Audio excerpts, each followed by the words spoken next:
সীমান্তে পুশিন এখন নিত্য নৈমিত্তিক ঘটনা। তবে বিজিবির কঠোর প্রতিরোধের মুখে বারবারই ব্যর্থ বিএসএফের এই বেআইনি চেষ্টা।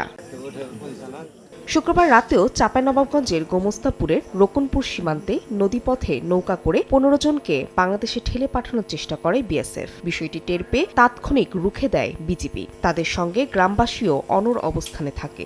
জোরালো প্রতিবাদের মুখে সীমান্ত সংলগ্ন ভবানীপুর এলাকা দিয়ে ভারতের ভেতরে ফিরিয়ে নিতে বাধ্য হয় বিএসএফ। অন্যদিকে ৩৬ ঘণ্টা ধরে কুষ্টিয়ার প্রাকপুর সীমান্তের শূন্যরেখায় অবস্থান করছেন পুশিনের চেষ্টায় রাখা ১২ নারী পুরুষ। পতাকা বৈঠক হলেও কোনো সমাধানে আসেনি বিএসএফ বিজিবি। ওরা ইন্ডিয়া থেকে আসার সময় কুষ্টিয়া বর্ডারে ধরা পড়ছে। আমরা এখানে সারা রাত ধরে ডিউটি দিয়েছিলাম এবং বিডিআর ভাই আমাদের সবাই মিলে পাহারা চলছে।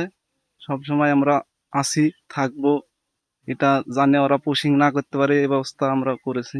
এর আগে শুক্রবার ভোরে প্রাকপুর সীমান্ত দিয়ে এই ১২ জনকে পুশিনের চেষ্টা চালায় বিএসএফ। এদের মধ্যে ৩ জনের পরিচয় পাওয়া গেছে। তারা হলেন সাতক্ষীরার শ্যামনগর উপজেলার রফিকুল ইসলাম, তার স্ত্রী আসমা বেগম এবং মেয়ে রাবেয়া খাতুন।